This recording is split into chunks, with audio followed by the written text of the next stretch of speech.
Okay. ಆ ಎಲ್ಲರೂ ಕೂಡ ಇವತ್ತಿನ ಕಾರ್ಯಕ್ರಮಕ್ಕೆ ಸ್ವಾಗತ. ಇವತ್ತು ಡಾಕ್ಟರ್ ಮೊಹಮ್ಮದ್ ಇಕ್ಬಾಲ್ ಮತ್ತು ಪೆರಿಯಾರ್ ರಾಮಸ್ವಾಮಿ ನಾಯ್ಕರ್ ಬಗ್ಗೆ ನೋಡೋಣ್ರಿ. ಪೆರಿಯಾರ್ ರಾಮಸ್ವಾಮಿ ನಾಯ್ಕರ್ ಅವರು ನಿಮ್ಮ ಪರೀಕ್ಷಾ ದೃಷ್ಟಿಯಿಂದ ಬಹಳ ಬಹಳ ಇಂಪಾರ್ಟೆಂಟ್. ಹಾಗಾಗಿ ಈ ಎರಡು ಕ್ಯಾರೆಕ್ಟರ್ ಬಗ್ಗೆ ಇವತ್ತು ನಾವು ಅಧ್ಯಯನ ಮಾಡೋಣ. ಒಂದು ಡಾಕ್ಟರ್ ಮೊಹಮ್ಮದ್ ಇಕ್ಬಾಲ್ ಅಂತ ಹೇಳಿ, ಮತ್ತೊಬ್ರು ಆ ಯಾರು ನಮ್ಮ ಪೆರಿಯಾರ್ ರಾಮಸ್ವಾಮಿ ನಾಯ್ಕರ್ ಅಂತ ಹೇಳಿ, ದ್ರಾವಿಡ ಚಳವಳಿಯ ತಂದೆ ಅಂತ ಹೇಳಿ ಅವರನ್ನ ಸ್ವಾಭಿಮಾನಿ ನಾಯಕ ಅಂತ ಹೇಳಿ ಕರೀತಾರೆ. ನಿಮಗ ಗೊತ್ತೈತ್ರಿ, ಸಾರೆ ಜಹಾಸೆ ಅಚ್ಚ ಹಿಂದೂ ಸಿತಾ ಹಮಾರ ಅಂತ ಹೇಳಿ ಆ ಹಾಡನ್ನ ಬರೆದಂತ ಪ್ರಸಿದ್ಧ ವ್ಯಕ್ತಿ ಯಾರು ಅಂತಂದಾಗ ಡಾಕ್ಟರ್ ಮೊಹಮ್ಮದ್ ಇಕ್ಬಾಲ್ ಅವರು. ಡಾಕ್ಟರ್ ಮೊಹಮ್ಮದ್ ಇಕ್ಬಾಲ್ ಅವರ ಪ್ರಸಿದ್ಧ ಹಾಡು ಯಾವ್ದಂದಾಗ ಸಾರೆ ಜಹಾಸೆ ಅಚ್ಚ ಹಿಂದೂಸ್ತಾನ್ ಹಮಾರ ಅಂತ ಹೇಳಿ. ಓಕೆ. ಇಂತ ಡಾಕ್ಟರ್ ಮೊಹಮ್ಮದ್ ಇಕ್ಬಾಲ್ ಅವರು ಫೆಬ್ರವರಿ 22 1873 ಫೆಬ್ರವರಿ 22 1873 ಏನ್ ಮಾಡ್ತಾರೆ, ಪಂಜಾಬಿನ ಸಿಯಾಲ್ ಕೋಟ್ ಎಂಬಲ್ಲಿ ಜನಿಸ್ತಾರೆ. ಪಂಜಾಬಿನ ಸಿಯಾಲ್ ಕೋಟ್ ಅನ್ನುವಲ್ಲಿ ಇವ್ರು ಏನ್ ಮಾಡ್ತಾರೆ, ಜನಿಸ್ತಾರೆ. ಬೇರೆ ಬೇರೆ ಪುಸ್ತಕ ನಾನು ರೆಫರ್ ಮಾಡಿದಾಗ ಬೇರೆ ಬೇರೆ ಆಗಿರ್ತಕ್ಕಂಥ ಇವ್ ಡೇಟ್ ಆಫ್ ಬರ್ತ್ ಸಿಕ್ತು. ಮತ್ತೊಂದು ಪುಸ್ತಕದೊಳಗಡೆ ನವೆಂಬರ್ 9 ಅಂತ ಹೇಳಿದ್ರು. ಹಾಗಾಗಿ ಡೇಟ್ ಆಫ್ ಬರ್ತ್ ನಿಮ್ಗೆ ಅಷ್ಟು ಇಂಪಾರ್ಟೆಂಟ್ ಇರೋದಿಲ್ಲ, ಆದ್ರೆ ನಿಮ್ ಮಾಹಿತಿಗೆ ಇರ್ಲಿ ಅಂತ ಹೇಳಿದೆ ನಾನು. ಅದು ಫೆಬ್ರವರಿ 22 1873 ಅಂದ್ರೂ ಸರಿನೇ, ನವೆಂಬರ್ 9 1873 ಅಂದ್ರೂ ಸರಿನೇ. ಎರಡು ಡೇಟ್ ಆಫ್ ಬರ್ತ್ ಅನ್ನ ಬೇರೆ ಬೇರೆ ಪುಸ್ತಕ ಒಳಗೆ. ಓಕೆ. ಒಂದು KJ ಸುರೇಶ್ ಅವ್ರ ಪುಸ್ತಕ ಒಳಗಡೆ, ಮತ್ತೊಂದು ನಮ್ಮ ಹಾಲಪ್ಪ ಅವ್ರ ಪುಸ್ತಕ ಒಳಗಡೆ ಕೊಟ್ಟಿದ್ದು. ಹಾಗಾಗಿ ಮಾಹಿತಿಯನ್ನ ಕಲೆ ಹಾಕೊಂಡಿದ್ದೀನಿ. ನೆಕ್ಸ್ಟ್ ಇವರ PhD ಪ್ರಬಂಧ ಬಹಳ ಇಂಪಾರ್ಟೆಂಟ್ ಕ್ಯಾರೆಕ್ಟರ್ ಅಲ್ಲದೆ ಇರೋ ಕಾರಣಕ್ಕೋಸ್ಕರ ನಾನು ಸುಮ್ಮನೆ ಹೈಲೈಟ್ಸ್ ನೋಡ್ಕೊಂಡೆ ಸ್ವಲ್ಪ. ಡಾಕ್ಟರ್ ಮೊಹಮ್ಮದ್ ಇಕ್ಬಾಲ್ ಅವರ PhD ಪ್ರಬಂಧ the development of metaphysics in Iran ಅಂತ ಹೇಳಿ. ಇವರ PhD ಪ್ರಬಂಧ the development of metaphysics in Iran ಅಂತೇಳಿ. ಇವರ ಕೃತಿ ಇದು ಯಾರ ಕೃತಿ ಅಂತ ಕೇಳಬಹುದು ನಿಮ್ಮನ್ನ. ನೆನಪಿರ್ಲಿ, the development of metaphysics in Iran ಅಂತಕ್ಕಂಥದ್ದು ಯಾರ್ದ್ರೆ ಡಾಕ್ಟರ್ ಮೊಹಮ್ಮದ್ ಇಕ್ಬಾಲ್ ಅವರ PhD ಪ್ರಬಂಧವಾಗಿದೆ. PhD ಪ್ರಬಂಧವಾಗಿದೆ. ಓಕೆ. 1930ರಲ್ಲಿ ಅಲಹಾಬಾದ್ ನಲ್ಲಿ ನಡೆದಿರ್ತಕ್ಕಂಥ ಮುಸ್ಲಿಂ ಲೀಗ್ ಸಮ್ಮೇಳನದ ಅಧ್ಯಕ್ಷತೆ ವಹಿಸ್ಕೊಂಡು. ಓಕೆ. ಯಾವಾಗ್ರಿ? 1930ರಲ್ಲಿ ಅಲಹಾಬಾದ್ ನಲ್ಲಿ ನಡೆದಿರ್ತಕ್ಕಂಥ ಮುಸ್ಲಿಂ ಲೀಗ್ ಸಮ್ಮೇಳನದ ಅಧ್ಯಕ್ಷತೆಯನ್ನು ವಹಿಸಿಕೊಂಡು ಉತ್ತರ ಭಾರತ ಪ್ರದೇಶದಲ್ಲಿ ಮುಸ್ಲಿಮರು ಅನೇಕ ಕಷ್ಟ ಕೋಟಲೆಗಳನ್ನ ಅನುಭವಿಸ್ತಾ ಇದ್ದಾರೆ. ಆದ್ದರಿಂದ ಇವರಿಗಾಗಿ ಪ್ರತ್ಯೇಕ ಮುಸ್ಲಿಂ ಪ್ರದೇಶ ಬೇಕು ಅಂತಕ್ಕಂಥ ವಿಚಾರವನ್ನ ಮಂಡಿಸಿದ್ರು. ಯಾವಾಗ? 1930ರಲ್ಲಿ ಅಲಹಾಬಾದ್ ನಲ್ಲಿ ನಡೆದಿರ್ತಕ್ಕಂಥ ಮುಸ್ಲಿಂ ಲೀಗ್ ಸಮ್ಮೇಳನದ ಅಧ್ಯಕ್ಷತೆಯನ್ನು ವಹಿಸ್ಕೋತಾರೆ ಮೊಹಮ್ಮದ್ ಇಕ್ಬಾಲ್ ಅವರು. ವಹಿಸ್ಕೊಂಡು ಉತ್ತರ ಭಾರತ ಪ್ರದೇಶದಲ್ಲಿ ಮುಸ್ಲಿಮರು ಏನ್ ಮಾಡ್ತಾ ಇದ್ದಾರೆ, ಅನೇಕ ಕಷ್ಟ ಕೋಟಲೆಗಳನ್ನ ಅನುಭವಿಸ್ತಾ ಇದ್ದಾರೆ. ಹಾಗಾಗಿ ಇವರಿಗೋಸ್ಕರ ಏನ್ ಮಾಡ್ಬೇಕು, ಪ್ರತ್ಯೇಕ ಮುಸ್ಲಿಂ ರಾಷ್ಟ್ರವನ್ನ ಸ್ಥಾಪನೆ ಮಾಡ್ಬೇಕನ್ನುವಂತ ವಿಚಾರವನ್ನ ಡಾಕ್ಟರ್ ಮೊಹಮ್ಮದ್ ಇಕ್ಬಾಲ್ ಅವರು ಏನ್ ಮಾಡ್ತಾರೆ, ಮಂಡಿಸುತ್ತಾರೆ. ನೋಡ್ರಿ ಎಂತ ದೂರ ಅಂತಂದ್ರ ಸಾರೆ ಜಹಾಸೆ ಅಚ್ಚ ಹಿಂದೂಸ್ತಾನ್ ಹಮಾರ ಅಂದಂತ ವ್ಯಕ್ತಿನ ಮುಂದೆ ಏನ್ ಮಾಡ್ತಾನ್ರಿ, ಪ್ರತ್ಯೇಕ ಮುಸ್ಲಿಂ ರಾಷ್ಟ್ರ ಬೇಕು ಅಂತ ಹೇಳಿ ಬೇಡಿಕೆಯನ್ನ ಮಂಡಿಸ್ತಾರೆ. ನೆಕ್ಸ್ಟ್ 1931ರೊಳಗಡೆ ಡಾಕ್ಟರ್ ಮೊಹಮ್ಮದ್ ಇಕ್ಬಾಲ್ ಅವರು ಲಂಡನ್ ನಲ್ಲಿ ನಡೆದಿರ್ತಕ್ಕಂಥ 2ನೇ ದುಂಡು ಮೇಜಿನ ಸಭೆಯಲ್ಲಿ ಭಾಗವಹಿಸಿ ತಮ್ಮ ಮುಸ್ಲಿಂ ಪರವಾಗಿರ್ತಕ್ಕಂಥ ವಿಚಾರಗಳನ್ನ ಮಂಡಿಸ್ತಾರೆ. 1931ರಲ್ಲಿ ಎಲ್ರಿ ಲಂಡನ್ ಒಳಗಡೆ ದುಂಡು ಮೇಜನ ಸಮ್ಮೇಳನ ನಡೆದೈತ್ರಿ. ಆ ದುಂಡು ಮೇಜನ ಸಮ್ಮೇಳನದಲ್ಲಿ ಭಾಗವಹಿಸಿರ್ತಕ್ಕಂಥ ಡಾಕ್ಟರ್ ಮೊಹಮ್ಮದ್ ಇಕ್ಬಾಲ್ ಅವ್ರು ಏನ್ ಮಾಡ್ತಾರ್ರಿ, ಮುಸ್ಲಿಂ ಲೀಗ್ ಅನ್ನ ಪ್ರತಿನಿಧಿಸಿ ಮುಸಲ್ಮಾನರ ಬೇಡಿಕೆಗಳ ಕುರಿತು ಬ್ರಿಟಿಷರ ಮುಂದೆ ಏನ್ ಮಾಡ್ತಾರ್ರಿ, ಮನವರಿಕೆಯನ್ನ ಮಾಡಿಕೊಡ್ತಾರೆ. ನಿಮ್ಗಾಗಲೇ ಹೇಳ್ದೆ, ಇವರು ರಚಿಸಿರುವಂತಹ ಪ್ರಸಿದ್ಧ ದೇಶಭಕ್ತಿ ಗೀತೆ ಹಿಂದೂಸ್ತಾನ್ ಹಮಾರ. ಪ್ರಸಿದ್ಧ ಗೀತೆ ಹಿಂದೂಸ್ತಾನ್ ಹಮಾರ. ಓಕೆ. ಪಾಕಿಸ್ತಾನದ ಉಗಮಕ್ಕೆ ಇವರು ಕೂಡ ಒಂದು ಕಾರಣ ಅಂತ ನಾವು ಹೇಳ್ಕೋಬಹುದು. ಯಾಕಂತಂದ್ರ ಇವರು ಅಲಹಾಬಾದ್ ಇರ್ತಕ್ಕಂಥ ಮುಸ್ಲಿಂ ಸಮ್ಮೇಳನದೊಳಗೆ ಏನ್ ಹೇಳ್ತಾರೆ, ಪ್ರತ್ಯೇಕ ಮುಸ್ಲಿಂ ರಾಷ್ಟ್ರ ಬೇಕು ಅಂತ ಹೇಳಿರ್ತಾರೆ. ಓಕೆ. ನೆಕ್ಸ್ಟ್ ರಾಜಕಾರಣಕ್ಕಿಂತ ಧರ್ಮಕ್ಕೆ ಹೆಚ್ಚಿನ ಸ್ಥಾನವನ್ನ ನೀಡಿದ್ರು. ಮೊಹಮ್ಮದ್ ಇಕ್ಬಾಲ್ ಅವ್ರು ಏನ್ ಮಾಡಿದ್ರಿ, ರಾಜಕಾರಣಕ್ಕಿಂತ ಧರ್ಮಕ್ಕೆ ಏನ್ ಮಾಡಿದ್ರು, ಹೆಚ್ಚಿನ ಸ್ಥಾನವನ್ನ ನೀಡಿ ಜಗತ್ತಿನ ಎಲ್ಲಾ ವ್ಯವಹಾರಗಳಿಗೆ ಧರ್ಮವೇ ಅಡಿಗಲ್ಲು. ಇದೆಲ್ಲದೆ ಹೋದರೆ ಯಾವುದೂ ಸರಿಯಾಗಿ ನಡೆಯುವುದಿಲ್ಲ. ಓಕೆ. ರಾಜಕಾರಣಕ್ಕಿಂತ ಧರ್ಮಕ್ಕೆ ಹೆಚ್ಚಿನ ಪ್ರಾಧಾನ್ಯತೆಯನ್ನ ನೀಡಿರ್ತಕ್ಕಂಥ ಮೊಹಮ್ಮದ್ ಇಕ್ಬಾಲ್ ಅವರು ಜಗತ್ತಿನ ಎಲ್ಲಾ ವ್ಯವಹಾರಗಳಿಗೆ ಏನಿದೆಯಲ್ಲ, ಧರ್ಮವೇ ಅಡಿಗಲ್ಲಾಗಿದೆ. ಈ ಧರ್ಮವಿಲ್ಲದೆ ಹೋದರೆ ಯಾವುದೂ ಕೂಡ ಸರಿಯಾಗಿ ನಡೆಯುವುದಿಲ್ಲ ಅಂತ ಹೇಳಿ ರಾಜಕಾರಣದೊಳಗಡೆ ಧರ್ಮಕ್ಕೆ ಸ್ಥಾನವಿರಬೇಕು ಅಂತ ಹೇಳ್ತಾರೆ. ಓಕೆ, ನೆಕ್ಸ್ಟ್ ಪ್ರಮುಖವಾಗಿ ಅವ್ರು ಹೇಳ್ತಕ್ಕಂಥದ್ದು ಏನಂದ್ರ ಪರಮಾಧಿಕಾರ ಎಂಬುದು ಪ್ರಜೆಗಳದಾಗಿರದೆ ಅದು ದೇವರಿಗೆ ಸೇರಿದ್ದು ಎಂದಿದ್ದಾರೆ ನೋಡ್ರಿ. ಪರಮಾಧಿಕಾರ ಯಾರಿಗೆ ಸೇರಿದ್ರಿ? ಪ್ರಜೆಗಳಿಗಲ್ಲ, ಪರಮಾಧಿಕಾರ ದೇವರಿಗೆ ಸೇರಿದ್ದು ಅಂತ ಹೇಳಿ ಡಾಕ್ಟರ್ ಮೊಹಮ್ಮದ್ ಇಕ್ಬಾಲ್ ಅವ್ರು ಹೇಳ್ತಾರ. ಅಂದ್ರೆ ಪರಮಾಧಿಕಾರ ಜನರಿಗೆ ಇಲ್ಲ. ನಿಮಗೆ ಕೇಳ್ಬೋದು, ಪರಮಾಧಿಕಾರ ಪ್ರಜೆಗಳದಾಗಿರದೆ ದೇವರಿಗೆ ಸೇರಿದ್ದು ಅಂತ ಹೇಳ್ತಕ್ಕಂತ ಚಿಂತಕರು ಯಾರು ಅಂತ ಕೇಳ್ಬೋದು. ನೆನಪಿಟ್ಕೋರಿ, ಪರಮಾಧಿಕಾರ ದೇವರಿಗೆ ಸೇರಿದ್ದು ಅಂತ ಹೇಳಿದವರು ಡಾಕ್ಟರ್ ಮೊಹಮ್ಮದ್ ಇಕ್ಬಾಲ್ ಅವರು. ಓಕೆ, ಇಷ್ಟು. ಓಕೆ, ಇದೇನ್ ಪರೀಕ್ಷೆ ದೃಷ್ಟಿಯಿಂದ ಇಂಪಾರ್ಟೆಂಟ್ ಅಲ್ಲ, ನಿಮ್ಗೆ ಎಷ್ಟು ಹೇಳ್ತೀನಿ. ಬಟ್ ಬಹಳ ಬಹಳ ಇಂಪಾರ್ಟೆಂಟ್, ವೆರಿ ಇಂಪಾರ್ಟೆಂಟ್ ಯಾರಂದ್ರ ಪೆರಿಯಾರ್ ಇ.ವಿ. ರಾಮಸ್ವಾಮಿ ನಾಯ್ಕರ್ ಅಂತ ಹೇಳಿ. ಓಕೆ, ಪೆರಿಯಾರ್ ಇ.ವಿ. ರಾಮಸ್ವಾಮಿ ನಾಯ್ಕರ್. ಯಾರಾದ್ರೂ ದ್ರಾವಿಡ ಚಳವಳಿ ಒಳಗಡೆ, ಹಿಂದುಳಿದ ವರ್ಗದ ಚಳವಳಿ ಒಳಗಡೆ ಅಥವಾ ದಲಿತ ಚಳವಳಿ ಒಳಗಡೆ ನೀವೇನಾದ್ರೂ ಇದ್ರಂದ್ರ ನಿಮಗ್ ಗೊತ್ತಿರ್ಲಿ, ಪೆರಿಯಾರ್ ಅವರನ್ನ ತಂದೆ ಪೆರಿಯಾರ್, ಪೆರಿಯಾರ್ ಅವರನ್ನ ತಂದೆ ಪೆರಿಯಾರ್, ತಂದೆ ಪೆರಿಯಾರ್ ಅಂತ ಹೇಳಿ ಕರೀತಾರೆ. ಪೆರಿಯಾರ್ ಅವರನ್ನ ಪ್ರೀತಿಯಿಂದ ಏನ್ ಕರೀತಾರ್ರಿ? ತಂದೆ ಪೆರಿಯಾರ್ ಅಂತ ಕರೀತಾರೆ. ಇವರ ಪೂರ್ತಿ ಹೆಸರು ಏನಂದಾಗ ಈರೋಡಿ ವೆಂಕಟ ನಾಯ್ಕರ್ ರಾಮಸ್ವಾಮಿ. ಪೆರಿಯಾರ್ ಅವರ ಪೂರ್ಣ ಹೆಸರು ಈರೋಡಿ ವೆಂಕಟ ನಾಯ್ಕರ್ ರಾಮಸ್ವಾಮಿ ಅಂತ ಹೇಳಿ. ಇವ್ರನ್ನ ಜನ ಏನ್ ಮಾಡ್ತಾ ಇದ್ರು? ಯಾರನ್ನ? ಈರೋಡಿ ವೆಂಕಟ ನಾಯ್ಕರ್ ರಾಮಸ್ವಾಮಿ ಅವರನ್ನ ಜನ ಪ್ರೀತಿಯಿಂದ ಪೇರಿಯಾರ್, ಪೇರಿಯಾರ್ ಅಂತ ಹೇಳಿ ಕರಿತಾ ಇದ್ರು. ಈ ಪೆರಿಯಾರ್ ಅವರು ಹುಟ್ಟಿದ್ ಯಾವಾಗ ಅಂದಾಗ, ಪೆರಿಯಾರ್ ಅವರು ಸೆಪ್ಟೆಂಬರ್ 17, 1879 ಜನಿಸ್ತಾರೆ. ಇದು ನಮ್ಮ ನರೇಂದ್ರ ಮೋದಿ ಅವರು ಹುಟ್ಟಿದಬ್ಬ ಸೆಪ್ಟೆಂಬರ್ 11. ನೆನಪಿಟ್ಕೊಂಡು ನಮ್ಮ ಪ್ರಧಾನಮಂತ್ರಿ ಹುಟ್ಟಿದಬ್ಬ ಸೆಪ್ಟೆಂಬರ್ 17. ಹಾಗೆ ಪೆರಿಯಾರ್ ರಾಮಸ್ವಾಮಿ ನಾಯ್ಕರ್ ಅವ್ರು ಹುಟ್ಟಿದಬ್ಬ ಯಾವಾಗ್ರಿ? ಸೆಪ್ಟೆಂಬರ್ 17, 1879 ಏನ್ ಮಾಡ್ತಾರೋ ಇವರು ಜನಿಸ್ತಾರೆ. ಇವರ ತಂದೆ ವೆಂಕಟಪ್ಪ ನಾಯ್ಕರ್, ತಾಯಿ ಚಿನ್ನತ್ತಿ ಮುತ್ತಮಾಳ್. ಪೆರಿಯಾರ್ ಅವರ ತಂದೆ ವೆಂಕಟಪ್ಪ ನಾಯ್ಕರ್, ತಾಯಿ ಚಿನ್ನತ್ತಿ ಮುತ್ತಮಾಳ್ ಅಂತ ಹೇಳಿ. ಈ ಪೆರಿಯಾರ್ ಅವ್ರು ಏನ್ ಮಾಡ್ತಾರ್ರಿ? ತಮ್ಮ 19ನೇ ವಯಸ್ಸಿನಲ್ಲಿ ನಾಗಮ್ಮಾಯಿ ಎನ್ನುವರನ್ನ ವಿವಾಹವಾದರು. ತಮ್ಮ ಬಾಲ್ಯದಲ್ಲಿ, 19 ಅಂದ್ರೆ ಅದು ಬಾಲ್ಯದಲ್ಲಿ, ಆ ಬಾಲ್ಯದಲ್ಲಿ ಏನ್ ಮಾಡ್ತಾರೆ ಪೆರಿಯಾರ್ ಅವರು? ನಾಗಮ್ಮಾಯಿ, ನಾಗಮ್ಮಾಯಿ ಅಂತಕ್ಕಂತ ಒಂದು ಹೆಣ್ಣು ಮಗಳನ್ನ ವಿವಾಹವಾಗ್ತಾರೆ. ಅದ್ರ ಜೊತೆಗೆ ರಾಜಕಾರಣದಲ್ಲಿ ಬಹಳಷ್ಟು ಕೆಲಸಗಳನ್ನ ಮಾಡಿರ್ತಕ್ಕಂತ ಪೆರಿಯಾರ್ ಅವರು 1919 1919 ಏನ್ ಮಾಡ್ತಾರ್ರಿ? ಕಾಂಗ್ರೆಸ್ ಪಕ್ಷವನ್ನ ಸೇರ್ತಾರೆ. ಕಾಂಗ್ರೆಸ್ ಪಕ್ಷವನ್ನ ಸೇರ್ತಾರೆ. ಕಾಂಗ್ರೆಸ್ ಪಕ್ಷವನ್ನ ಸೇರಿ ತಮಿಳುನಾಡು ಕಾಂಗ್ರೆಸ್ ಘಟಕದ ಅಧ್ಯಕ್ಷರಾಗಿದ್ರು. ತಮಿಳುನಾಡು ಕಾಂಗ್ರೆಸ್ ಘಟಕದ ಅಧ್ಯಕ್ಷರಾಗಿದ್ರು ಮತ್ತು ಅವರು ಅಲ್ಲಿ ಜಾತಿ ತಾರತಮ್ಯಗಳನ್ನ ಅನುಭವಿಸಿದ್ರು. ಜಾತಿ ತಾರತಮ್ಯಗಳನ್ನ ತಮಿಳುನಾಡು ಒಳಗಡೆ ಏನ್ ಮಾಡಿದ್ರು? ಅನುಭವಿಸಿದರು. ಬಹಳ ಇಂಪಾರ್ಟೆಂಟ್ ಆಗಿ ನಾವು ಗಮನಿಸಬೇಕಾಗಿರುವಂತದ್ದು ಏನು ಅಂದಾಗ, ಇವರು ತಮಿಳುನಾಡು ಕಾಂಗ್ರೆಸ್ನ ಮೊದಲ ಬ್ರಾಹ್ಮಣೇತರ ಅಧ್ಯಕ್ಷರಾಗಿದ್ದರು. ಪೆರಿಯಾರ್ ಅವರು ತಮಿಳುನಾಡು ಕಾಂಗ್ರೆಸ್ನ ಮೊದಲ ಬ್ರಾಹ್ಮಣೇತರ ಅಧ್ಯಕ್ಷರಾಗಿದ್ರು. ನೆನಪಿಟ್ಕೋರಿ, ಮೊದಲ ಬ್ರಾಹ್ಮಣೇತರ ಅಧ್ಯಕ್ಷರಾಗಿದ್ರು. ಅಂದ್ರ ಪೆರಿಯಾರ್ ಬರೋದಕ್ಕಿಂತ ಮುಂಚಿತವಾಗಿ ಏನಾಗಿತ್ತಂದ್ರ ತಮಿಳುನಾಡು ಒಳಗಡೆ ಬ್ರಾಹ್ಮಣರೇ ಕಾಂಗ್ರೆಸ್ ಪಕ್ಷದ ಅಧ್ಯಕ್ಷರಾಗಿದ್ರು. ಕಾಂಗ್ರೆಸ್ ಪಕ್ಷ ಅಂದ್ರ ಬ್ರಾಹ್ಮಣರ ಪಕ್ಷ ಅಂತೇಳಿ ಪೆರಿಯಾರ್ ಅವ್ರು ಕರಿತಾ ಇದ್ರು ಮುಂಚೆ. ಓಕೆ, ಪೆರಿಯಾರ್ ಅವರನ್ನ ಏನಂತ ಗೌರವಿಸ್ತಾರ್ರಿ? ನೆನಪಿಟ್ಕೋಬೇಕು, ಬಹಳ ಇಂಪಾರ್ಟೆಂಟ್. ಪೆರಿಯಾರ್ ಅವರನ್ನ the Socrates of south East Asia ಎಂದು ಗೌರವಿಸಲಾಗಿದೆ. ಪೆರಿಯಾರ್ ಅವರನ್ನ the Socrates of south East Asia ಅಂತ ಗೌರವಿಸಲಾಗಿದೆ. ಸೌತ್ ಈಸ್ಟ್ ಏಷ್ಯಾದ ಸಾಕ್ರಟಿಸ್, ಸೌತ್ ಈಸ್ಟ್ ಏಷ್ಯಾದ ಸಾಕ್ರಟಿಸ್ ಅಂತ ಹೇಳಿ ಪೆರಿಯಾರ್ ಅವರನ್ನ ಕರೆಯಲಾಗಿದೆ.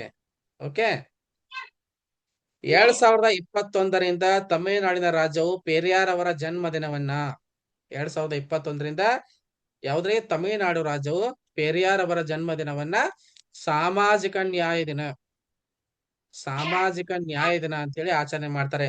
ನಿಮಗ್ ಯಾಕೆ ಕ್ಲಾಸ್ ಕೇಳೋದು ಇಂಪಾರ್ಟೆಂಟ್ ಅಂತ ನಾನು ಹೇಳ್ತೀನಿ ಅಂತ ಹೇಳಿದ್ರೆ, ನೋಡ್ರಿ, ಹೇಳಿಕೆ ರೂಪದಲ್ಲಿ ಪ್ರಶ್ನೆ ಬರ್ಬಹುದ್ರಿ.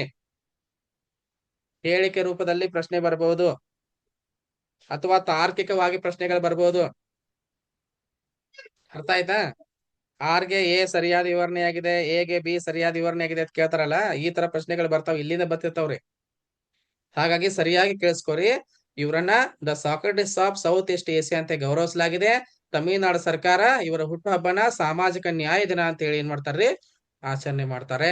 ಪ್ರಮುಖವಾಗಿ, ಅತ್ಯಂತ ಪ್ರಮುಖವಾಗಿ ನಾವು ಗಮನಿಸಬೇಕಾಗಿರುವಂತದ್ದು ಏನು ಅಂತಂದಾಗ, ಇವರು ಸ್ವಾಭಿಮಾನಿ ಚಳವಳಿ, ಸ್ವಾಭಿಮಾನಿ ಚಳವಳಿ ಮತ್ತು ದ್ರಾವಿಡ ಕಳಗಂ ಚಳವಳಿಯನ್ನ ಪ್ರಾರಂಭಿಸಿದರು. ಪೆರಿಯಾರ್ ಅವರು ಯಾವುದೇ ಸ್ವಾಭಿಮಾನ ಚಳವಳಿ ಮತ್ತು ದ್ರಾವಿಡ ಕಳಗಂ ಮತ್ತು ಸ್ವಾಭಿಮಾನಿ ಚಳವಳಿಯನ್ನ ಏನ್ ಮಾಡಿದ್ರು ಅವರು ಪ್ರಾರಂಭ ಮಾಡಿದ್ರು. ನೆಕ್ಸ್ಟ್ 1925ರಲ್ಲಿ ಕಾಂಗ್ರೆಸ್ ಪಕ್ಷವು ಕೇವಲ ಬ್ರಾಹ್ಮಣರ ಹಿತಾಸಕ್ತಿಯನ್ನ ಮಾತ್ರ ಕಾಪಾಡುತ್ತದೆ ಎಂದು ಹೇಳಿ ಕಾಂಗ್ರೆಸ್ ಪಕ್ಷಕ್ಕೆ ರಾಜೀನಾಮೆಯನ್ನ ನೀಡಿದ್ರು. ನೋಡ್ರಿ, 1919 ಕಾಂಗ್ರೆಸ್ ಪಕ್ಷ ಸೇರಿದ್ರು. 1925 ರಿಲೈಸ್ ಆಯ್ತಾಗ್ಬಿಡ್ತಾರೆ, ಅವ್ರಿಗೆ ಜ್ಞಾನೋದಯ ಆಗ್ಬಿಡ್ತು. ಏನಂತೇಳಿ, ಕಾಂಗ್ರೆಸ್ ಪಕ್ಷವು ಕೇವಲ ಬ್ರಾಹ್ಮಣರ ಹಿತಾಸಕ್ತಿಯನ್ನ ಮಾತ್ರ ಕಾಪಾಡುತ್ತದೆ ಅಂತ ಹೇಳಿ ಕಾಂಗ್ರೆಸ್ ಪಕ್ಷಕ್ಕೆ ಏನ್ ಮಾಡ್ತಾರೆ, ಅವರ ಪ್ರಾಥಮಿಕ ಸದಸ್ಯತ್ವಕ್ಕೆ ರಾಜೀನಾಮೆಯನ್ನ ಕೊಡ್ತಾರೆ. ಓಕೆ, ನೆಕ್ಸ್ಟ್ ಬ್ರಾಹ್ಮಣರು ಇದಾರಲ್ಲ ಇವರು, ಈ ಬ್ರಾಹ್ಮಣರು ಬ್ರಾಹ್ಮಣೇತರರಿಂದ ಉಡುಗೊರೆಗಳು ಗಿಫ್ಟ್ ಗಳನ್ನ ಪಡಿತಾರೆ. ಬ್ರಾಹ್ಮಣರು ಬ್ರಾಹ್ಮಣೇತರಗಳಿಂದ ಉಡುಗೊರೆಗಳನ್ನ, ಗಿಫ್ಟ್ ಗಳನ್ನ ಅಥವಾ ದೇಣಿಗೆ ಅಂತ ಕರಿಬಹುದು ನೀವು, ದೇಣಿಗೆಗಳನ್ನ ಪಡೆಯುತ್ತಾರೆ. ಬ್ರಾಹ್ಮಣರು ಬ್ರಾಹ್ಮಣೇತರರಿಂದ ಉಡುಗೊರೆಗಳನ್ನ ಮತ್ತು ದೇಣಿಗೆಗಳನ್ನ ಪಡೆಯುತ್ತಾರೆ. ಆದರೆ ಸಾಂಸ್ಕೃತಿಕ ಮತ್ತು ಧಾರ್ಮಿಕ ವಿಷಯಗಳಲ್ಲಿ ಬ್ರಾಹ್ಮಣೇತರರನ್ನ ವಿರೋಧಿಸುತ್ತಾರೆ. ನೋಡ್ರಿ, ಎಂತ ಮೋಸ ಅಲ್ಲ ಇದು, ಬಹಳ ಇಂಪಾರ್ಟೆಂಟ್ ಇದು, ನೆನಪಿಟ್ಕೋರಿ. ಬ್ರಾಹ್ಮಣರಿದ್ದಾರಲ್ಲ, ಈ ಬ್ರಾಹ್ಮಣರು ಬ್ರಾಹ್ಮಣೇತರರಿಂದ ಉಡುಗೊರೆಗಳನ್ನು ಪಡಿತಾರೆ, ದೇಣಿಗೆಗಳನ್ನು ಪಡೆಯುತ್ತಾರೆ. ಆದರೆ ಸಾಂಸ್ಕೃತಿಕ ಮತ್ತು ಧಾರ್ಮಿಕ ವಿಷಯಗಳಲ್ಲಿ ಬ್ರಾಹ್ಮಣೇತರರನ್ನ, ಬ್ರಾಹ್ಮಣರ ಅಲ್ಲದೆ ಇರುವವರನ್ನ ಏನ್ ಮಾಡ್ತಾರೆ, ಇವರು ವಿರೋಧಿಸ್ತಾರೆ ಅಂತ ಹೇಳ್ತಾರೆ. ಈ ಮಾತಿಗೆ ಪೂರಕವಾಗಿ ಅವರೊಂದು ಹೇಳಿಕೆಯನ್ನು ಕೊಡ್ತಾರೆ, ಒಂದು ಘೋಷಣೆಯನ್ನ ಕೊಡ್ತಾರೆ. ಬ್ರಾಹ್ಮಣರ ವಿರುದ್ಧವಾಗಿ ಏನು ಘೋಷಣೆ ಕೊಡ್ತಾರ್ರಿ? ಪೆರಿಯಾರ್ ಅವರು ತಮ್ಮ ನಿಲುವನ್ನ ಸಮರ್ಥನೆ ಮಾಡೋದಕ್ಕೆ ದೇವರು ಇಲ್ಲ, ಧರ್ಮವಿಲ್ಲ, ಗಾಂಧಿ ಇಲ್ಲ, ಕಾಂಗ್ರೆಸ್ ಇಲ್ಲ, ಬ್ರಾಹ್ಮಣರು ಇಲ್ಲ ಅಂತ ಹೇಳಿ ಘೋಷಿಸ್ತಾರೆ. ಇವರ ಪ್ರಮುಖ ಘೋಷಣೆ ದೇವರು ಇಲ್ಲ, ಧರ್ಮವಿಲ್ಲ, ಗಾಂಧಿ ಇಲ್ಲ, ಕಾಂಗ್ರೆಸ್ ಇಲ್ಲ, ಬ್ರಾಹ್ಮಣರು ಇಲ್ಲ. ಓಕೆ, ದೇವರು ಇಲ್ಲ, ಧರ್ಮವೂ ಇಲ್ಲ, ಗಾಂಧಿ ಇಲ್ಲ, ಕಾಂಗ್ರೆಸ್ ಇಲ್ಲ, ಯಾರು ಇಲ್ಲ, ಬ್ರಾಹ್ಮಣರು ಇಲ್ಲ ಅಂತ ಹೇಳಿ ಏನ್ ಮಾಡ್ತಾರೆ, ಪೆರಿಯಾರ್ ಅವರು ತಮ್ಮ ನಿಲುವನ್ನ ಈ ಘೋಷಣೆಯ ಮೂಲಕ ಏನ್ ಮಾಡ್ತಾರೆ, ಅವರು ಸ್ಪಷ್ಟಪಡಿಸ್ತಾರೆ. ಓಕೆ, ನೆಕ್ಸ್ಟ್ ಇವರು 1926ರಲ್ಲಿ ದ್ರಾವಿಡ ಚಳವಳಿಯನ್ನ ಪ್ರಾರಂಭ ಮಾಡಿದ್ರು. ಓಕೆ, 1938-39ರಲ್ಲಿ ಪೆರಿಯಾರ್ ಅವ್ರು ಏನ್ ಮಾಡ್ತಾರೆ, ಜಸ್ಟಿಸ್ ಪಾರ್ಟಿಯ ಮುಖ್ಯಸ್ಥರಾದರು. 1924-25ರಲ್ಲಿ ವೈಕಂ ಸತ್ಯಾಗ್ರಹವನ್ನ ಸಂಘಟನೆ ಮಾಡಿದ್ರು. ಹಿಂದಿ ಹೇರಿಕೆಯನ್ನ ವಿರೋಧಿಸಿರ್ತಕ್ಕಂತ ಪೆರಿಯಾರ್ ಅವರು, ಇದು ಇಂಪಾರ್ಟೆಂಟಾ, 26 ಒಳಗಡೆ ದ್ರಾವಿಡ ಚಳವಳಿಯನ್ನ ಪ್ರಾರಂಭ ಮಾಡಿದ ಇಂಪಾರ್ಟೆಂಟಾ. ಇದು 38-39 ಜಸ್ಟಿಸ್ ಪಾರ್ಟಿಯ ಮುಖ್ಯಸ್ಥರಾಗಿದ್ದು ಇಂಪಾರ್ಟೆಂಟಾ. ಇವರು 24-25 ಒಳಗಡೆ ವೈಕಂ ಸತ್ಯಾಗ್ರಹ ಮಾಡಿದ ಇಂಪಾರ್ಟೆಂಟಾ. ಇದು ಇಂಪಾರ್ಟೆಂಟ್, ಇಲ್ಲಿಂದ ಪ್ರಶ್ನೆಗಳು ಬರ್ತಾವ. ಈ ಭಾಗ, ಈ ಇಯರ್ಗಳು ನಿಮ್ಗೆ ನೆನಪಿರ್ಬೇಕು, 3 ಇಯರ್ಗಳು. ನೆಕ್ಸ್ಟ್, ಹಿಂದಿ ಹೇರಿಕೆಯನ್ನ ವಿರೋಧಿಸಿರುವಂತಹ ಪೆರಿಯಾರರು, ಹಿಂದಿಯ ಪರಿಚಯವು ದ್ರಾವಿಡ ಸಂಸ್ಕೃತಿಯನ್ನ ನುಸುಳಲು ಆರ್ಯರು ಬಳಸಿದ ಅಪಾಯಕಾರಿ ಕಾರ್ಯವಿಧಾನವಾಗಿದೆ. ಹಿಂದಿಯ ಪರಿಚಯ ಇದೆಯಲ್ಲ, ಈ ಹಿಂದಿಯ ಪರಿಚಯ ಏನೈತ್ರಿ, ದ್ರಾವಿಡ ಸಂಸ್ಕೃತಿಯನ್ನ ನುಸುಳೋದಕ್ಕೆ ಆರ್ಯರು ಬಳಕೆ ಮಾಡಿರುವಂತಹ ಒಂದು ಅಪಾಯಕಾರಿಯಾಗಿರ್ತಕ್ಕಂಥ ಕಾರ್ಯವಿಧಾನವಾಗಿದೆ ಅಂತ ಹೇಳಿ ಪೆರಿಯಾರ್ ಅವರು ಟೀಕೆ ಮಾಡ್ತಾರೆ. ಅಂದ್ರೆ ದ್ರಾವಿಡರು ತಮ್ಮದೇ ಆಗಿರ್ತಕ್ಕಂಥ ಒಂದು ಸಂಸ್ಕೃತಿಯನ್ನು ಹೊಂದಿದ್ದಾರೆ, ಆರ್ಯರು ತಮ್ಮದೇ ಆಗಿರ್ತಕ್ಕಂಥ ಬೇರೆ ಸಂಸ್ಕೃತಿಯನ್ನ ಹೊಂದಿದ್ದಾರೆ ಅಂತ ಹೇಳಿ ಪೆರಿಯಾರ್ ಅವರು ತಿಳಿಸ್ಕೊಡ್ತಾರೆ. ದಕ್ಷಿಣ ಭಾರತೀಯ ಲಿಬರೇಟೇರಿಯನ್ ಫೆಡರೇಷನ್ ಅಂತ ಕರಿತಕ್ಕಂತ ಒಂದು ರಾಜಕೀಯ ಪಕ್ಷವನ್ನ, ಓಕೆ, ದಕ್ಷಿಣ ಭಾರತೀಯ ಲಿಬರ್ಟೇರಿಯನ್ ಫೆಡರೇಷನ್ ಅಂತ ಹೇಳಿ ಕರೆಯಲ್ಪಡ್ತಕ್ಕಂತ ಒಂದು ರಾಜಕೀಯ ಪಕ್ಷವನ್ನ, ಅದನ್ನ ಸಾಮಾನ್ಯವಾಗಿ ಜಸ್ಟಿಸ್ ಪಾರ್ಟಿ ಅಂತ ಕರೆಯಲಾಗ್ತದೆ. 1916 ಒಳಗಡೆ ಅದು ಸ್ಥಾಪನೆ ಆಗಿತ್ತು.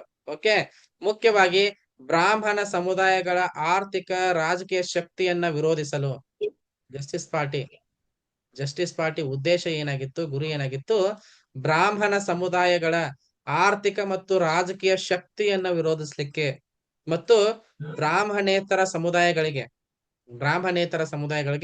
ಸಾಮಾಜಿಕ ನ್ಯಾಯವನ್ನ ಒದಗಿಸ್ತಕ್ಕಂಥದ್ದು ಪಕ್ಷದ ಗುರಿಯಾಗಿತ್ತು. ಬ್ರಾಹ್ಮಣ ಸಮುದಾಯಗಳ ಆರ್ಥಿಕ ಮತ್ತು ರಾಜಕೀಯ ಶಕ್ತಿಯನ್ನ ವಿರೋಧಿಸುವುದು ಮತ್ತು ಬ್ರಾಹ್ಮಣೇತರ ಸಮುದಾಯಗಳ ಸಾಮಾಜಿಕ ನ್ಯಾಯಕ್ಕಾಗಿ ದುಡಿತಕ್ಕಂಥದ್ದು ಏನೈತಿ, ಈ ಜಸ್ಟಿಸ್ ಪಾರ್ಟಿಯ ಉದ್ದೇಶ ಆಗಿತ್ತು. ಮುಂದೆ 1944ರಾಗ ಏನ್ ಮಾಡ್ತಾರ್ರಿ, ಜಸ್ಟಿಸ್ ಪಾರ್ಟಿಯನ್ನ ದ್ರಾವಿಡ ಕಳಗಂ ಅಂತ ಹೇಳಿ ಬದಲಾಯಿಸ್ತಾರೆ. ಜಸ್ಟಿಸ್ ಪಾರ್ಟಿಯನ್ನ ದ್ರಾವಿಡ ಕಳಗಂ ಅಂತ ಹೇಳಿ ಬದಲಾಯಿಸ್ತಾರೆ. ಓಕೆ. ಪ್ರಮುಖವಾಗಿ ದ್ರಾವಿಡ ಚಳವಳಿಯ ತತ್ವಗಳು, ಯಾವುದೇ ಒಂದು ಸಿದ್ಧಾಂತ ಇರ್ಲಿ, ಐಡಿಯಾಲಜಿ ಇರ್ಲಿ, ಅದಕ್ಕೊಂದು ತತ್ವಗಳು ಬೇಕಲ್ಲ. ಅದೇ ತರ ದ್ರಾವಿಡ ಚಳವಳಿಯ ತತ್ವಗಳು ಏನೇನು ದ್ರಾವಿಡ ಚಳವಳಿಯ ತತ್ವಗಳು? ಒಂದು, ದ್ರಾವಿಡ ಭಾಷೆ ಶ್ರೇಷ್ಠ, ದ್ರಾವಿಡ ಬಣ್ಣ ಶ್ರೇಷ್ಠ, ದ್ರಾವಿಡ ಸಂಸ್ಕೃತಿ ಶ್ರೇಷ್ಠ. ನೋಡ್ರಿ, ಆರ್ಯರು ಏನ್ ಹೇಳ್ತಾ ಇದ್ರು ಅಂದ್ರೆ, ಆರ್ಯರು ಏನ್ ಹೇಳ್ತಿದ್ರಿ, ದೇವರ ಭಾಷೆ ಸಂಸ್ಕೃತ, ದೇವರು ಸಂಸ್ಕೃತದಲ್ಲೇ ಮಾತನಾಡುತ್ತಾನೆ, ನಾವು ಭೂ ದೇವತೆಗಳು, ನಮ್ಮ ಭಾಷೆಯೇ ಶ್ರೇಷ್ಠ ಅಂತ ಹೇಳಿದ್ರು.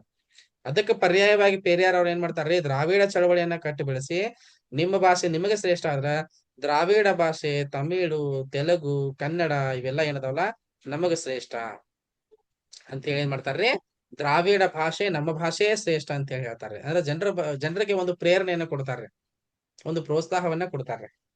ನೆಕ್ಸ್ಟ್ ಅವ್ರು ಏನ್ ಹೇಳ್ತಿರು, ನಮ್ಮ ಬಣ್ಣ ಗೌರವರ್ಣ ಸುಂದರವಾಗಿದ್ದು ನಾವೆಲ್ಲ ಅಂತ ನೀವು ಅಡ್ವರ್ಟೈಸ್ಮೆಂಟ್ ತೋರಿಸ್ತಾರಲ್ರಿ, ಮಮ್ಮಿ ಅಂತ ಕರಿತಾರಲ್ರಿ ಸಂತೋಷ್ ಸೋಪ್ ಅಡ್ವರ್ಟೈಸ್ ಒಳಗಡೆ. ಅಂದ್ರೆ ಸಂಸ್ಕೃತಿಯನ್ನ ಹೇರಿಕೆ ಮಾಡೋದ್ರಿ ಅವ್ರದ, ನಮ್ಮ ಬಣ್ಣವೇ ಶ್ರೇಷ್ಠ ಅಂತ ಹೇಳಿ. ಅದಕ್ಕೆ ಪೆರಿಯಾರ್ ಅವ್ರು ಹೇಳಿದ್ರು, ನಿಮ್ಮ ಬಣ್ಣ ಶ್ರೇಷ್ಠ ಅಲ್ಲ, ನಮ್ಮ ಬಣ್ಣನೂ ಶ್ರೇಷ್ಠ ಅಂತ ಹೇಳಿದ್ರು ಅವ್ರ. ಕಪ್ಪು ಬಣ್ಣವೇ ಶ್ರೇಷ್ಠ ಅಂತೇಳಿ. ನೀವು ದಕ್ಷಿಣ ಆಫ್ರಿಕಾದ ಒಳಗಡೆ ಒಂದು ಹೋರಾಟ ಆಗ್ತೈತ್ರಿ, ಹೆಂಗಂದ್ರೆ ಅಲ್ಲಿ ಕರಿಯರಿಗೆ ಸಿನಿಮಾ ಒಳಗೆ ಆಕ್ಟ್ ಮಾಡಕ್ ಅವಕಾಶ ಕೊಡೋದಿಲ್ರಿ. ಮತ್ತೆ ಯಾವುದು ಆಟದೊಳಗೆ, ಕ್ರಿಕೆಟ್ ಆಟದೊಳಗಡೆ ಕರಿಯರ್ ಅವಕಾಶ ಕೊಡ್ತಾ ಇರಲ್ರಿ ದಕ್ಷಿಣ ಆಫ್ರಿಕಾದೊಳಗಡೆ. ಅಂದ್ರೆ ಎಲ್ಲಾ ಏನ್ ಮೇನ್ ಸ್ಟ್ರೀಮ್ ಇರ್ತೈತಲ್ಲ, ಮೇನ್ ಸ್ಟ್ರೀಮ್ ಒಳಗೆ ಯಾವ್ದಕ್ಕೂ ಕೂಡ ಕರಿಯರ್ ಅವಕಾಶ ಇರೋದಿಲ್ಲ. ಅವಾಗ ಕರಿಯರ್ ಎಲ್ಲರೂ ಕೂಡ ಒಂದು ನಿರ್ಧಾರಕ್ಕೆ ಏನ್ ಮಾಡ್ತಾರ್ರಿ, ಕರಿಯರ್ನ ಒಳಗೊಳ್ಳದೆ ಇರ್ತಕ್ಕಂತ ಯಾವುದೇ ಕೆಲಸದಾಗ ನಾವ್ ಯಾರು ಕೂಡ ಸಾಮೂಹಿಕವಾಗಿ ಭಾಗವಹಿಸಬಾರ್ದು ಅಂತ ಗಟ್ಟಿ ನಿರ್ಧಾರ ಮಾಡಿ, ಯಾವ ಸಿನಿಮಾ ಒಳಗ್ ಕರಿಯರ್ಗೆ ಅವಕಾಶ ಕೊಡೋದಿಲ್ಲಲ್ಲ, ನಾವ್ ಆ ಸಿನಿಮಾ ನೋಡೋದಿಲ್ಲ ಅಂತ ಸಿನಿಮಾ ಬಹಿಷ್ಕಾರ ಹಾಕೋದು. ಈಗ ಫಾರ್ ಎಕ್ಸಾಂಪಲ್ ಸಿನಿಮಾದಾಯ್ತು, ನೆಕ್ಸ್ಟ್ ಅಡ್ವರ್ಟೈಸ್ಮೆಂಟ್ ತೋರಿಸ್ತಾರಲ್ಲ, ಯಾರ್ರಿ ನಮ್ಮ ಯಾರ ಹೀರೋಯಿನ್ ಇದಾಳಲ್ಲ ವಿಶ್ವಸುಂದರಿ, ಯಾರ ಅಮಿತಾಬ್ ಬಚ್ಚನ್ ಐಶ್ವರ್ಯ ರೈ. ಸೊಸೆ ಐಶ್ವರ್ಯ ರೈ. ಐಶ್ವರ್ಯ ರೈ. ಅದೇನು ಫೇರ್ ಅಂಡ್ ಲವ್ಲಿನೋ ಯಾವ್ದಕ್ಕೋ ಅಡ್ವರ್ಟೈಸ್ಮೆಂಟ್ ಕೊಡಕ್ ಬರ್ತಾರ ನೋಡ್ರಿ ಅವ್ರು. ಇದನ್ನ ಹಚ್ಕೊಳ್ಳಿ, ನೀವು ಇಷ್ಟು ಬೆಳಗಾಗ್ತೀರಿ, ನೀವು ಗೌರವರ್ಣ ಬರ್ತೈತಿ, ಸುಂದರವಾಗಿ ಕಾಣ್ತೀರಿ, ಎಲ್ಲಾನು ಅಟ್ರಾಕ್ಟ್ ಮಾಡ್ತೀರಿ ಅಂತ ಹೇಳಿ ಅಡ್ವರ್ಟೈಸ್ಮೆಂಟ್ ಅಲ್ಲಿ ಕೊಟ್ರೆ, ಅವ್ರೇನ್ ಹೇಳ್ತಿದ್ರು, ನಿನಗೆ ನಿನ್ನ ಬಣ್ಣ ಶ್ರೇಷ್ಠ ಅದ್ರ ನನ್ನ ಕಪ್ಪು ಬಣ್ಣ ನಾನು ಶ್ರೇಷ್ಠ ಅದೀನಿ ನಾನು ಅಂತ ಹೇಳ್ತಿದ್ರು ಅವ್ರು. ನನ್ನ ಭಾಷೆಯ ಶ್ರೇಷ್ಠ, ನನ್ನ ಬಣ್ಣ ಶ್ರೇಷ್ಠ, ನನಗೆ ನಿಮ್ಮ ಅಡ್ವರ್ಟೈಸ್ಮೆಂಟ್ ಅವಶ್ಯಕತೆ ಇಲ್ಲ ಅಂತ ಹೇಳಿ. ಅಂದ್ರೆ ಇಲ್ಲಿ ಭಾರತದ ಮಟ್ಟಿಗೆ ಯಾರು ನಮ್ಮ ಐಶ್ವರ್ಯ ರೈ ಆ ಭಾಗದೊಳಗಡೆ, ಎಲ್ಲಿ ನಮ್ಮ ದಕ್ಷಿಣ ಆಫ್ರಿಕಾದೊಳಗಡೆ ಆತರ ಒಂದ್ ದೊಡ್ಡ ಆಂದೋಲನ ಮಾಡಿದ್ರು. ಕ್ರಿಕೆಟ್ ಒಳಗಡೆ ಕರಿಯರ್ ಕರ್ಕೊಳ್ಳಿ ಅಂದ್ರೆ ಕ್ರಿಕೆಟ್ ನೋಡೋದ ಬಿಟ್ಬಿಡೋದ್ರಿ, ಕ್ರಿಕೆಟ್ಗೆ ಬಹಿಷ್ಕಾರ ಹಾಕ್ಬಿಡೋದ. ಅದ್ ಯಾವ್ದೇ ಆಗಿಲ್ರಿ, ಯಾವುದೇ ಪ್ರತಿಯೊಂದು ಬಿಸ್ನೆಸ್ ಕರಿಯರ್ನ ಒಳಗೊಳ್ಳದೆ ಇರ್ತಕ್ಕಂಥ ಬಿಸ್ನೆಸ್ ಯಾವ್ದಿದ್ರ ಟೋಟಲಿ ಆ ಬಿಸ್ನೆಸ್ ಇಂದ ಪ್ರೊಡಕ್ಟ್ ಆಗ್ತಕ್ಕಂಥ ಯಾವುದೇ ಉತ್ಪಾದನೆಯನ್ನ ಸ್ವೀಕರಿಸಂಗಿಲ್ರಿ, ಯಾವ್ದು ಕೊಂಡು ತಗೋಬಾರ್ದ. ಈ ತರ ಗಟ್ಟಿ ನಿರ್ಧಾರ ಎಲ್ರಿ ದಕ್ಷಿಣ ಆಫ್ರಿಕಾದ್ ಮಾಡಿದ್ರಿಂದ ದಕ್ಷಿಣ ಆಫ್ರಿಕಾದ ಮುಂದೆ ಹೋಗ್ಬಿಟ್ರ. ಅದೇ ರೀತಿ ಏನ್ ಮಾಡ್ರಿ ಪೆರಿಯಾರ್ ಅವರು ಕೂಡ, ನಮ್ಮ ಭಾಷೆ ಶ್ರೇಷ್ಠ, ನಮ್ಮ ಬಣ್ಣವೇ ಶ್ರೇಷ್ಠ, ನಮ್ಮ ಸಂಸ್ಕೃತಿ, ದ್ರಾವಿಡದ ತಮ್ಮದೇ ಆಗಿರ್ತಕ್ಕಂಥ ಒಂದು ಸಂಸ್ಕೃತಿ ಐತ್ರಿ, ಅವ್ರು ನಮ್ದೇ ಸಂಸ್ಕೃತಿ ಶ್ರೇಷ್ಠ ಅಂತೇಳಿ ಹೇಳ್ತಾರೆ. ಈ ತರ. ಓಕೆ, ಇದು ಪೆರಿಯಾರ್ ಅವ್ರ ಬಗ್ಗೆ ಇರುವಂತ ಪ್ರಮುಖವಾದಂತ ಮಾಹಿತಿ. ನೆಕ್ಸ್ಟ್ ಬರ್ತಕ್ಕಂತ ಕ್ಯಾರೆಕ್ಟರ್ ಯಾವ್ದು ಅಂತಂದಾಗ, ಇವೆಲ್ಲಾ ಕೆಲವೊಂದಿಷ್ಟು ಕಥೆಗಳದಾವ್ರಿ, ಆ ಕಥೆಗಳೆಲ್ಲ ನಿಮ್ ಪರೀಕ್ಷೆ ಒಳಗೆ ಇಂಪಾರ್ಟೆಂಟ್ ಅಲ್ಲ, ಹಾಗಾಗಿ ಹೇಳ್ಕೊತ ಹೋಗಂಗಿಲ್ಲ ನಾ ಪೆರಿಯಾರ್ ಬಗ್ಗೆ ಕಥೆಗಳು, ಯಾಕಂದ್ರೆ ಕಾಂಟ್ರವರ್ಸಿ ಆಗ್ಬಿಡ್ತೈತಿ ಮತ್ತೆ ಅದ. ನೆಕ್ಸ್ಟ್ ಬರುವಂತ ಬಹಳ ಇಂಪಾರ್ಟೆಂಟ್ ಆಗಿರುವಂತ ಕ್ಯಾರೆಕ್ಟರ್ ಯಾವ್ದಂದ್ರ ಯಾವ್ದ್ರಿ, ಲೋಕನಾಯಕ ಜಯಪ್ರಕಾಶ್ ನಾರಾಯಣ್ ಅಂತ ಹೇಳ್ರಿ. ಬಹಳ ಇಂಪಾರ್ಟೆಂಟ್ ಆದಂತ ವ್ಯಕ್ತಿ, ಭಾರತದ ಯುವಕರ ಮೇಲೆ ಬಹಳಷ್ಟು ಪ್ರಭಾವನ್ನ ಬೀರ್ತಕ್ಕಂಥ ವ್ಯಕ್ತಿ ಲೋಕನಾಯಕ ಜಯಪ್ರಕಾಶ್ ನಾರಾಯಣ. ಇವರನ್ನ ಪ್ರೀತಿಯಿಂದ ಜೆ ಪಿ ಅಂತ ಕರಿತಾ ಇದ್ರು. ಜಯಪ್ರಕಾಶ್ ನಾರಾಯಣ ಅವರನ್ನ ಪ್ರೀತಿಯಿಂದ ಜೆ.ಪಿ ಅಂತ ಕರಿತಾ ಇದ್ರು. ಇಂತ ಲೋಕನಾಯಕ ಜಯಪ್ರಕಾಶ್ ನಾರಾಯಣ ಅವರು ಏನ್ ಮಾಡ್ತಾರೆ, ಅಕ್ಟೋಬರ್ 11, 1907ರಲ್ಲಿ ಬಿಹಾರದಲ್ಲಿ ಜನಿಸ್ತಾರೆ. ಅಕ್ಟೋಬರ್ 11, 1907ರಲ್ಲಿ ಬಿಹಾರದಲ್ಲಿ ಜನಿಸ್ತಾರೆ. ಇವರ ಹೆಂಡತಿಯ ಹೆಸರು ಪ್ರಭಾವತಿ ದೇವಿ. ಜಯಪ್ರಕಾಶ್ ನಾರಾಯಣ್ ಅವರ ಹೆಂಡತಿಯ ಹೆಸರು ಪ್ರಭಾವತಿ ದೇವಿ. ಕಾರ್ಲ್ ಮಾರ್ಕ್ಸ್, ಏಂಜಲ್ಸ್ ಮತ್ತು ಎನ್ ರಾಯರ್ ಅವರ ಪ್ರಭಾವಕ್ಕೆ ಒಳಗಾಗಿರ್ತಕ್ಕಂಥ ಜಯಪ್ರಕಾಶ್ ನಾರಾಯಣ್ ರವರು ಸಮಾಜವಾದಿಯಾಗಿದ್ರು. ಇವ್ರ ಮ್ಯಾಲ ಪ್ರಭಾವ ಬೀರ್ತಕ್ಕಂಥವ್ರು ಯಾರ್ಯಾರ್ರಿ, ಕಾರ್ಲ್ ಮಾರ್ಕ್ಸ್, ಏಂಜಲ್ಸ್ ಮತ್ತು ಎನ್ ರಾಯ್, ಇವರು ಕೂಡ ಸಮಾಜವಾದಿಗಳಾಗಿದ್ರ.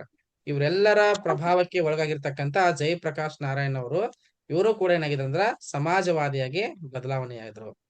ಹಾಗಾಗಿ ಇವ್ರು ಏನ್ ಮಾಡ್ತಾರೆ, ಕಾಂಗ್ರೆಸ್ ಸಮಾಜವಾದಿ ಅಂತಕ್ಕಂಥ ಒಂದು ಪಕ್ಷವನ್ನ ಸ್ಥಾಪನೆ ಮಾಡಿದ್ರು. ಜಯಪ್ರಕಾಶ್ ನಾರಾಯಣ್ ಅವರು ಕಾಂಗ್ರೆಸ್ ಸಮಾಜವಾದಿ ಪಕ್ಷವನ್ನ ಸ್ಥಾಪನೆ ಮಾಡಿದ್ರು. ಜಯಪ್ರಕಾಶ್ ನಾರಾಯಣ್ ಅವರು ತಮ್ಮ ಜೀವನದಲ್ಲಿ ಹಿಂಸಾತ್ಮಕ ಮಾರ್ಗವನ್ನ ಅನುಸರಿಸಬಾರದು ಮತ್ತು ಯಾವುದೇ ರಾಜಕೀಯ ಪದವಿಯನ್ನ ಅಲಂಕರಿಸಬಾರದು ಎಂದು ಪ್ರತಿಜ್ಞೆ ಮಾಡಿದ್ರು. ಮತ್ತು ಅದೇ ತರ ಬದುಕಿದ್ರು ಅವರು. ಜೀವನದ ಒಂದು ದೊಡ್ಡ ಧ್ಯೇಯ ಏನು ಅಂತಂದಾಗ ಹಿಂಸಾತ್ಮಕ ಮಾರ್ಗವನ್ನ ಅನುಸರಿಸಬಾರದು ಮತ್ತು ಯಾವುದೇ ರಾಜಕೀಯ ಪದವಿಯನ್ನ ಅಲಂಕರಿಸಬಾರದು ಅಂತ ಹೇಳಿ ಒಂದು ಪ್ರತಿಜ್ಞೆಯನ್ನ ಮಾಡಿದ್ರು. ನೆಕ್ಸ್ಟ್, ಜಯಪ್ರಕಾಶ್ ನಾರಾಯಣರು ಸಾಮಾಜಿಕ, ಆರ್ಥಿಕ ಹಾಗೂ ರಾಜಕೀಯ ಬದಲಾವಣೆಗಳನ್ನ ತರುವುದರ ಮೂಲಕ ಉಳ್ಳವರು ಮತ್ತು ಇಲ್ಲದವರ ನಡುವಿನ ವ್ಯತ್ಯಾಸವನ್ನ ಕಡಿಮೆ ಮಾಡುವ ಪ್ರಯತ್ನವೇ ನನ್ನ ಜೀವನದ ಮುಖ್ಯ ಉದ್ದೇಶ ಅಂತ ತಿಳ್ಕೊಂಡು ತಮ್ಮನ್ನ ಆ ಕೆಲಸಕ್ಕೆ ಅರ್ಪಿಸಿಕೊಂಡ್ರು. ಯಾವ್ದ್ರ ಮೂಲಕ ರೀ?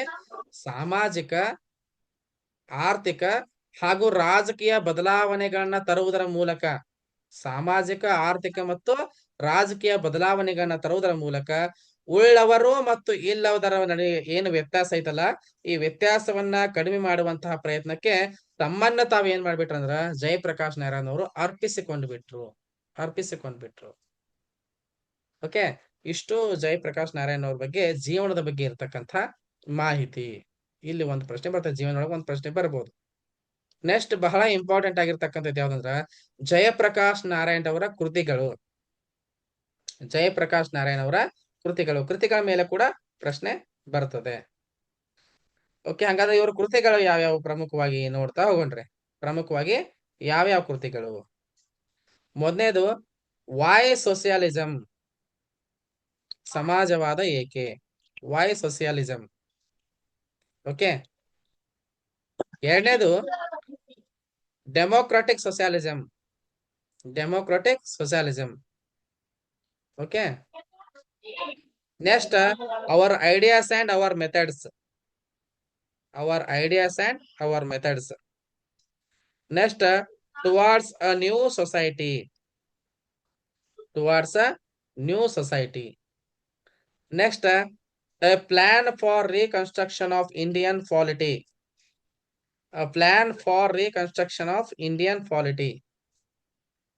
Next, from socialism to Sarvodaya.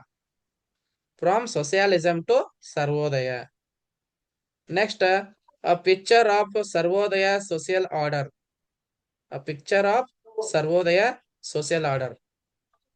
Next, socialism. Next, Sarvodaya and democracy. Next, prison diary. ಅದಾದ ನಂತರ towards total revolution. Next, to all fighter of freedom, why socialism.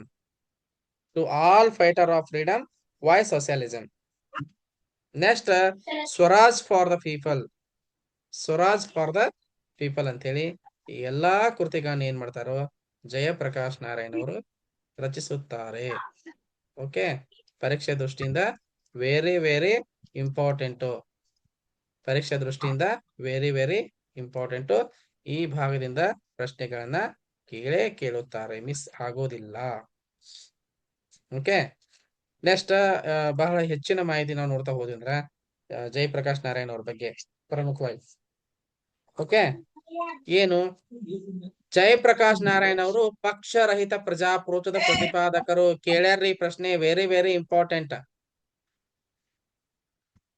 ಈ ಕೆಳಗಿನವರಲ್ಲಿ ಪಕ್ಷರಹಿತ ಪ್ರಜಾಪ್ರಭುತ್ವವನ್ನು ಪ್ರತಿಪಾದಿಸಿದವರು ಯಾರು ಅಂತ ಒಂದು ಸಲ ಪ್ರಶ್ನೆ ಬಂದಿದೆ. ಪಕ್ಷರಹಿತ ಪ್ರಜಾಪ್ರಭುತ್ವದ ಪ್ರತಿಪಾದಕರು ಜಯಪ್ರಕಾಶ್ ನಾರಾಯಣ್. ಪಕ್ಷ ಇಲ್ಲಾರ್ದ ಪ್ರಜಾಪ್ರಭುತ್ವ ಸ್ಥಾಪನೆ ಮಾಡ್ಬೇಕು, ಚುನಾವಣೆ ನಡಿಬೇಕಂತ ಹೇಳಿದ್ರು ಅವ್ರು. ಓಕೆ. ನೆಕ್ಸ್ಟ್, 1999 ಇವರಿಗೆ ಭಾರತ ರತ್ನವನ್ನು ನೀಡಲಾಯಿತು. ನೋಡ್ರಿ ಒಂದ್ಸಲ ಭಾರತ ರತ್ನದ ಒಂದೇ ಹಿಡ್ಕೊಂಡ 2024 ತನಕ ಏನ್ ಲಿಸ್ಟ್ ಐತ್ಲಾ, ಇಲ್ಲಿ ತನಕ ಭಾರತ ರತ್ನ ಯಾರ್ಯಾರು ಸಿಕ್ಕೈತಿ, ಯಾವ ವರ್ಷ ಸಿಕ್ಕೈತಿ ನಿಮ್ ನೆನಪಿರ್ಬೇಕ. ಕ್ರೊನಾಲಜಿ ಪ್ರಕಾರ ಕೇಳ್ತಾರ ಅದನ್ನ. ಓಕೆ, ಇವರು ಪಕ್ಷರಹಿತ ಪ್ರಜಾಪ್ರಭುತ್ವದ ಪ್ರತಿಪಾದಕರು. ಇವ್ರಿಗೆ 99 ಭಾರತ ರತ್ನವನ್ನ ನೀಡಲಾಯಿತು. 1965 ರೋಮನ್ ಮ್ಯಾಗ್ಸೆಸೆ ಪ್ರಶಸ್ತಿ ಸಿಕ್ತಿ ಇವ್ರಿಗೆ. ಇವರ ಸೇವೆಗಾಗಿ 1965 ರೋಮನ್ ಮ್ಯಾಗ್ಸೆಸೆ ಪ್ರಶಸ್ತಿ ಸಿಕ್ತು. ನೆಕ್ಸ್ಟ್ ಜಯಪ್ರಕಾಶ್ ನಾರಾಯಣ್ ಅವ್ರು ಏನ್ ಮಾಡ್ತಾರೆ 1947ರಿಂದ 1947ರಿಂದ 1953ರವರೆಗೆ ಅಖಿಲ ಭಾರತೀಯ ರೈಲ್ವೆ ಮನ್ ಫ್ಯಾಬ್ರಿಸನ್ ಅಧ್ಯಕ್ಷರಾಗಿದ್ದರು. ಜಯಪ್ರಕಾಶ್ ನಾರಾಯಣ್ ಅವರು 1947ರಿಂದ 1953ರವರೆಗೆ ಅಖಿಲ ಭಾರತ ರೈಲ್ವೆ ಮನ್ ಫ್ಯಾಬ್ರಿಸನ್ ಅಧ್ಯಕ್ಷರಾಗಿದ್ದರು. ಈ ರೈಲ್ವೆ ಮನ್ ಫ್ಯಾಬ್ರಿಸನ್ ಐತಲ್ಲ, ಇದು ಭಾರತೀಯ ರೈಲ್ವೆಯಲ್ಲಿನ ಅತಿ ದೊಡ್ಡ ಕಾರ್ಮಿಕ ಒಕ್ಕೂಟವಾಗಿದೆ. ಭಾರತೀಯ ರೈಲ್ವೆಯಲ್ಲಿನ ಬಹಳ ದೊಡ್ಡದಾಗಿರ್ತಕ್ಕಂತ ಕಾರ್ಮಿಕರ ಒಕ್ಕೂಟವಾಗಿದೆ. ನೆಕ್ಸ್ಟ್ ಜಯಪ್ರಕಾಶ್ ನಾರಾಯಣ್ ರವರು ಪ್ರಜಾಪ್ರಭುತ್ವವು ನೈತಿಕ ಮೌಲ್ಯಗಳ ತಳಹದಿಯ ಮೇಲಿರಬೇಕು ಅಂತ ಪ್ರತಿಪಾದಿಸಿದರು.